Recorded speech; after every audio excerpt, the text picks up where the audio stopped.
I really appreciate your company this morning. We are coming to you live from our studios in Kukumlimli, Accra, and transmitting live on DSTV channel 421, GoTV channel 144, on your digital TV, and around the world at myjoyonline.com. The details now. President Akufo-Addo is blaming the country's rising active COVID-19 cases on the non-adherence to preventive protocols.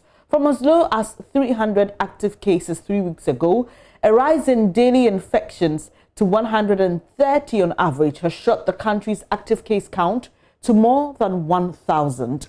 In his update number 19 on enhanced measures taken against COVID-19, President Akufo-Addo appealed to citizens to be more disciplined in adhering to safety protocols. He also indicates that the strategy to tackle the rising cases would be to enhance testing and contact tracing across the country. There would obviously be an intensification of political party activities in all parts of the country, with its accompanying human contact. Nevertheless, I encourage political party leaders and supporters, at the very least, to wear the mask at all times at these gatherings.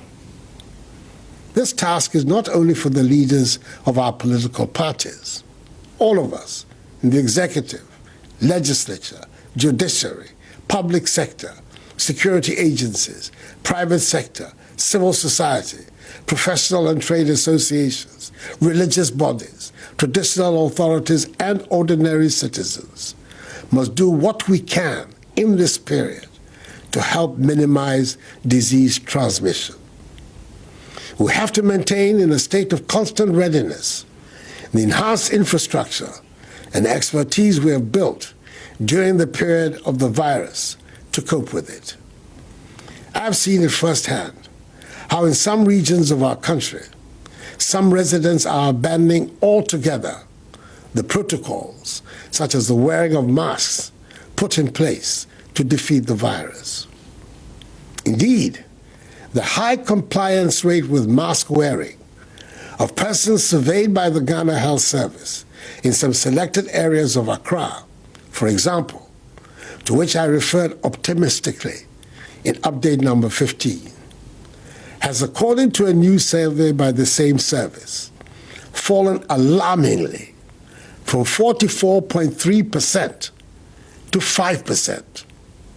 This is not acceptable, as the enhanced hygiene and mask-wearing protocols must now be central features of our lives, and they must continue to remain so for some time to come, until we see to the elimination of the virus from our country. Let me reiterate my admonition from a few weeks ago.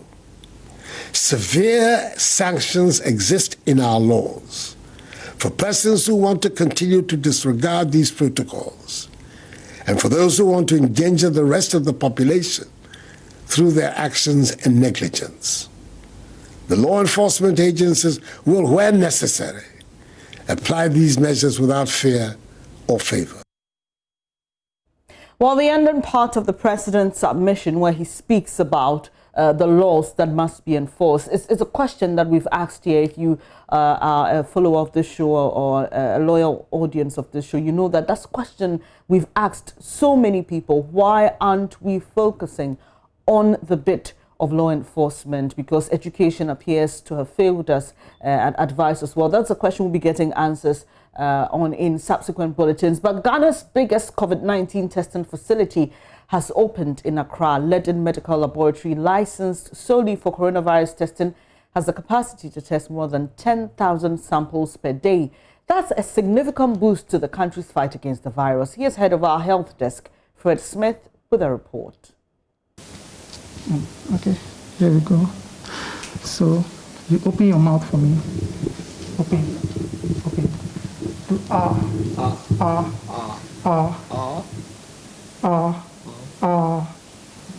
Laboratory scientists taking my sample for COVID testing on my visit to what is Ghana's first and only COVID dedicated laboratory. Put it in like this, so that you can soak the whatever you've taken from the throat. So there is a brick at the end of this sample disposable sampler. So you just go this way, then you see the cuts, and then you go this way, and you're done. The ultra-modern facility located at East Legon in Accra boasts of highly sophisticated testing equipment that produces accurate results within the shortest possible time. Senior medical lab scientist Hope Agbajake takes me around the facility. Clean. So those are few of the PCR machines. Okay. So all is 96. Thankfully, I'm negative for COVID-19. In fact, the results came 55 minutes after my samples had been taken, the fastest so far in the country. Legends mobile laboratory vans also make it possible for the labs to be moved to your location, just in case you don't want to be moving for fear of spreading the virus. Dr. Mami Fuwa Entrijemfi is the head of the facility. These mobile PCR testing vehicles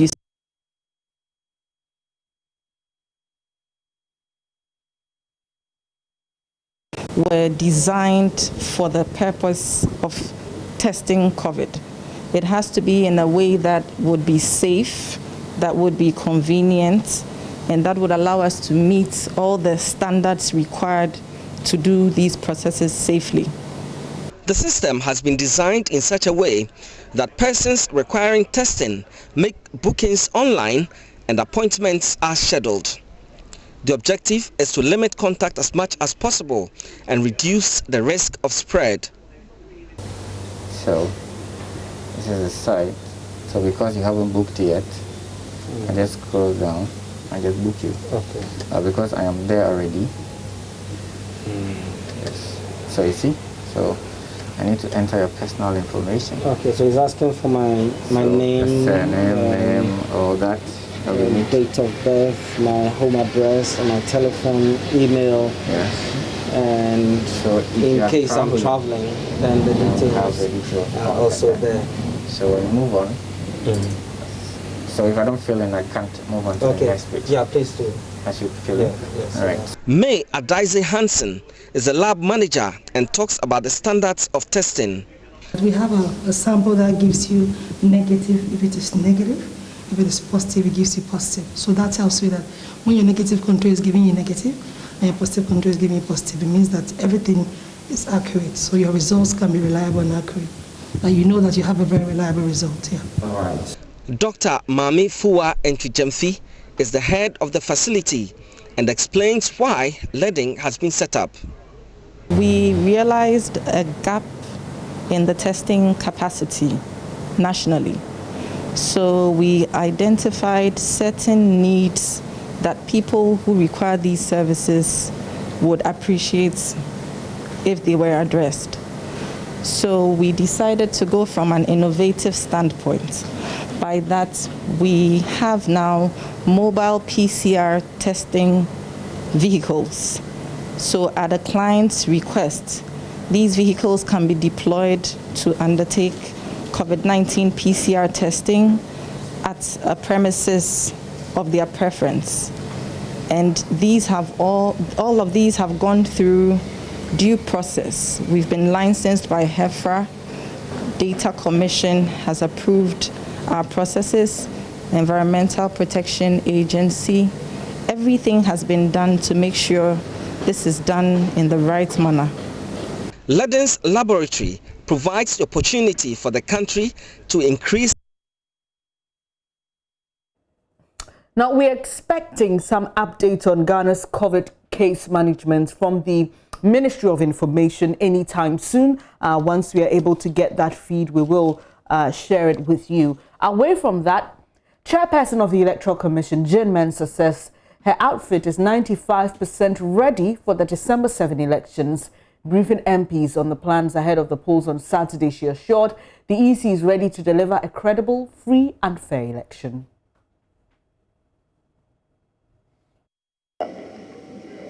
It is important to emphasize that this is the first time I have been invited to the House in my capacity as chairperson of the Electoral Commission. I have on no occasion turned down an invitation from the Parliament of Ghana. As an individual who has been at the forefront of championing Ghana's democratic development for 20 years, I respect and value the institutions of state, a major institution being the Parliament of Ghana. Indeed, we received notice of your invitation to the Commission on the night of Wednesday, the 4th of November 2020, at the time when some of us were outside the jurisdiction. Our Deputy Chairman for Corporate Services informed the Majority Leader about this and made arrangements for our presentation to be delivered to Parliament today. Speaker, I'm pleased to inform you that the Electoral Commission is 95% ready for the successful, credible, fair, orderly, and peaceful conduct of the election in December 2020. Well, the EC chairperson also announced that various electoral items, including ballot boxes, have been distributed across the country, and she also says printing of ballot papers is underway. Mr. Speaker, the Commission has procured a wide variety of election materials for the 2020 elections.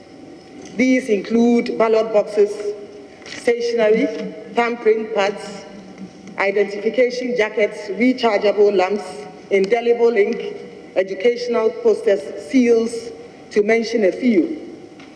As we speak, distribution of these items to our regions and districts is well underway. I can confirm that as a result of a thorough planning and distribution mechanism deployed, we are about 95% done with the distribution of election materials to our various locations across the country. Mr. Speaker, you may be aware that the Commission procured and built a brand new data center and a disaster recovery center. The budget for the data center and the disaster recovery center is as follows: 35,738,844 Ghana cedis and 20 pesos. We have made an actual payment of 21,011,352 Ghana cedis and 61 pesos to the vendors. We have a balance of 14,727,491 Ghana cedis and 51 pesos to pay. I'm pleased to report that all the infrastructure deployed, mainly the verification kits, the biometric registration kits, the verification kits, the software, and the data centers are functioning efficiently. Now, you may recall in the 2016 elections, there were two methods for transmission of results. That's the manual method and the e-transmission. Later, we were told by the chairperson then, Madame Charlotte, to say that the e-transmission system was compromised. Here's what this current administration at the Electoral Commission has decided to do, to go back to the manual-only transmission method. And the chairperson explains. The results will not be electronically transmitted. What we are doing is to set up the fax system and to have an email system. So the results would, of course, from the polling stations, once they collate it, they would physically take them to the collation centers. Once they are collated at the collation centers, they will physically take the results to the regional offices. When everything is done and the results have been signed by the parties, the forms will then be faxed to us, sent to us by email, and so on. And so it will be still manual. We will not transmit electronically. Assembly Press has worked with the Commission printing ballots since the year 1992. Indeed, I think the Assembly Press and Back Press they are the longest printing houses that have worked with the Commission printing both presidential and parliamentary ballots since 1992. The question that you raised was with the credibility of the managing director. We do not know the managing director. We know the systems that we have employed, because I do not believe that we are confident in the transparent systems that have been employed. And you may be aware that the party agents are briefed about the printing houses. They monitor the process for 24 hours. They have a 24-hour chain. and nobody leaves the center. So irrespective of who manages the center, I think the processes that have been deployed are transparent and credible. EC Chairperson Jean Mensah briefing members of Parliament on Saturday. Earlier you heard her talking about the transmission of results, and later she addressed some concerns about the company or the outfit that was printing or is printing the ballot papers. I've been joined by Dr. Ali Dusaid, a senior lecturer at the University of Ghana's Department of Political Science. Thank you for joining us this morning, sir. So let me start on the bit of e-transmission and manual transmission, because at least what we've learned from COVID this year is that a lot of systems around the world and even a lot of companies are beginning to rely a lot on technology. But it appears that our electoral system is not ready for that. Yes, we did have issues in 2016 where our system was compromised. But 4 years on, shouldn't we be improving the system rather? Okay, thank you so much, and good morning to your viewers. I agree with you that since 2016, we should have been able to put systems in place to be able to upgrade the deficiencies that we had in the 2016 elections moving to 2020. Indeed, the compilation of a new voters register and the procurement of a new voter machines, the biometric verification devices, were all meant to offset the challenges that we had faced in 2016 and to move forward with a very clean, credible electoral processes. Now, the issue of transmission, we know that when you are doing a manual transmission, the processes usually go slower than when you are doing an electronic transmission. Even in normal times, the manual transmission delays. And when we vote within 24, 48 hours, people don't hear anything from the Electoral Commission. It creates anxiety and it deepens suspicion. So the electoral transmission process was actually meant to make the processes quicker, but also to lessen the burden of suspicion that is created in the vacuum of no information or delayed information dispensation. I listened to, especially in the COVID time where almost every institution and every individual is moving away from the manual way of doing things to embracing a more technological-driven way of doing things.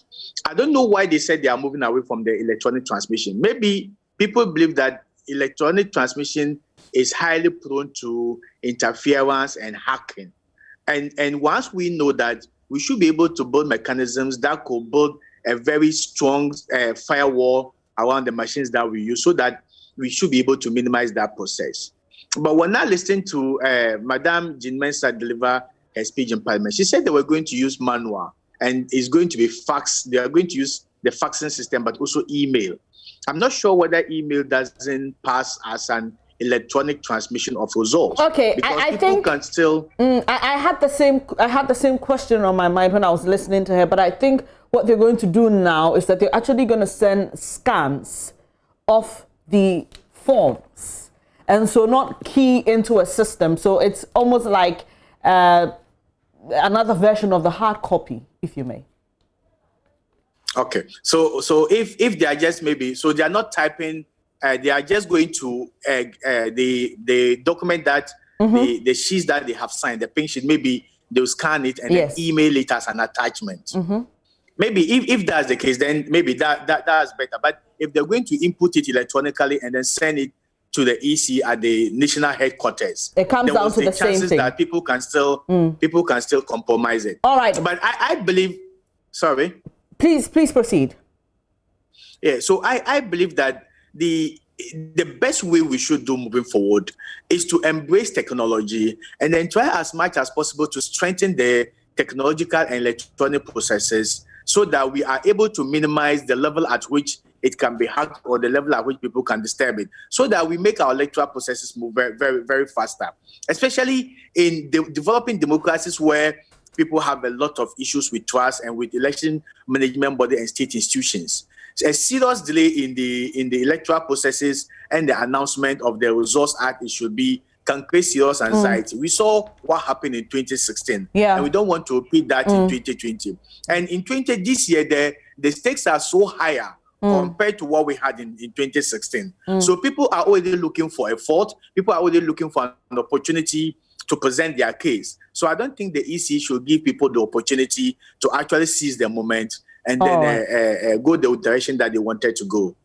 All right, Doc, I wish we had time so we could talk about the US example and the fact that they had to wait for so many days, but we may have to have that conversation later because we have to cross over now.